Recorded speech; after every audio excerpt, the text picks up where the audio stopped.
Voice of தமிழ்க்கு உங்களை அன்புடன் வரவேற்கிறோம். இப்போது நாம் பார்க்கப் போவது 2 இளைஞர்களின் கல்லூரி வாழ்க்கை கதை. Reels, style, fight, colour Kalash இதெல்லாம் மேல நட்பு தான் நிக்குதா? ஈகோவா? இதோ இந்த கதைய பற்றி பார்ப்போம். சஞ்சய் முதல் வருடத்தில் கல்லூரியில் சேர்ந்தபோது அவன் ஒரு சாதாரண மாணவன். அமைதியானவன், தன் வேலையை மட்டும் பார்க்கும் குணம். அவனுக்கு பெயர் வேண்டாம், படிப்பு போதும் என்ற மனநிலை.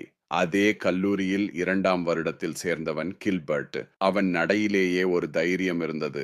பேசினால் நேராக, பார்த்தால் நிமிர்ந்து. முதல் வருடமும் 2ஆம் வருடமும் வேறு வேறு வகுப்புகள். ஒரே கல்லூரிதான், ஆனா உலகம் வேறு.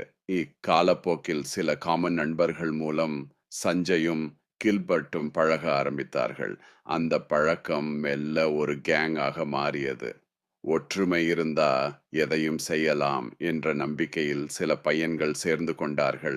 ரீல்ஸ், ஸ்டைல், கல்லூரி ஃப்ராம் எல்லாமே மாச போனது.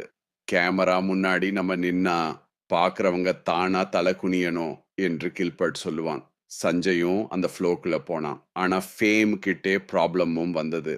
மற்ற கேங்களோடு மோதல், கல்ச்சரல் டேல ஈகோ ஃபைட், நாங்க தான் பவர் என்ற போட்டி. ஒரு நாள் பெரிய பிரச்சனை. வார்த்தை அடியாக மாறி நட்பு உடைந்தது. சஞ்சய் சொன்னான், மேஸ்ன்னு நினைச்சு நம்ம மனிதத்தையே தொலைச்சிட்டோம். கில்பர்ட் பதில் பேசவில்லை. இருவரும் பிரிந்தார்கள். நாட்கள் ஓடின. 4 வருடங்கள் முடிந்தது. கல்லூரி முடிந்து வாழ்க்கை ஆரம்பித்தது. அந்த ஒரு நாள் ரியூனியன். பழைய நண்பர்கள், பழைய சிரிப்பு. சஞ்சயும் கில்பர்ட்டும் கண்கள் சந்தித்தன. சத்தம் இல்ல, ஈகோ இல்ல. கில்பர்ட் மெதுவாக சொன்னான், அப்போ நம்ம கேங், இப்போ நம்ம ஃப்ரெண்ட்ஸ். இதுதான் ரியல் வென்.